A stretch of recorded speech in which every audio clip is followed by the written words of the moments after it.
പൊതിച്ചോർ ഇഷ്ടമില്ലാത്തവരായി ആരാണുള്ളത്? ഇതാ ഞങ്ങൾ നിങ്ങൾക്കായി ഒരുക്കുന്നു ഒരു പൊതിച്ചോർ സംരംഭം.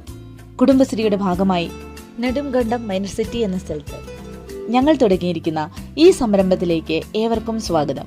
ഇനി ഞങ്ങളുടെ പ്രത്യേകതകൾ: 6 കൂട്ടം കറികൾ ഉൾപ്പെടുന്ന ഒരു പൊതിച്ചോറിന് 70 രൂപയാണ് ഞങ്ങൾ ഈടാക്കുന്നത്. 5 കിലോമീറ്ററിനുള്ളിൽ ഡെലിവറി ചാർജസ് ഒന്നും തന്നെ ഈടാക്കാതെ ഞങ്ങൾ ഫുഡ് എത്തിച്ചു തരുന്നതായിരിക്കും. Fish fry, chicken fry, beef fry എന്നിങ്ങനെ എല്ലാത്തരം സ്പെഷ്യൽ ഐറ്റംസും ഉണ്ടായിരിക്കുന്നതാണ്. ബിരിയാണി, ഫ്രൈഡ് റൈസ്, ചൈനീസ് വിഭവങ്ങൾ, പൊറോട്ട, ചപ്പാത്തി എന്നിങ്ങനെ എല്ലാത്തരം ഫുഡ് ഐറ്റംസും ഞങ്ങൾ നിങ്ങളിലേക്ക് എത്തിച്ചു തരുന്നതായിരിക്കും. അതും കൂടാതെ എല്ലാത്തരം പാർട്ടി ഓർഡറുകളും ഞങ്ങൾ ചെയ്തു തരുന്നതാണ്. ഇനി വിശദ വിവരങ്ങൾക്കായി വീഡിയോയിൽ കൊടുത്തിരിക്കുന്ന നമ്പറിൽ വിളിക്കാവുന്നതാണ്. പ്രത്യേകം ശ്രദ്ധിക്കുക, മുൻകൂർ ഓർഡറുകൾ മാത്രമായിരിക്കും ഞങ്ങൾ സ്വീകരിക്കുക. ഇനി രുചികരമായ വിഭവങ്ങൾക്കായി ഹോട്ടലുകൾ തോറും കയറിയിറങ്ങാതെ വീട്ടിലിരുന്ന് നിങ്ങൾ ഓർഡർ ചെയ്യൂ.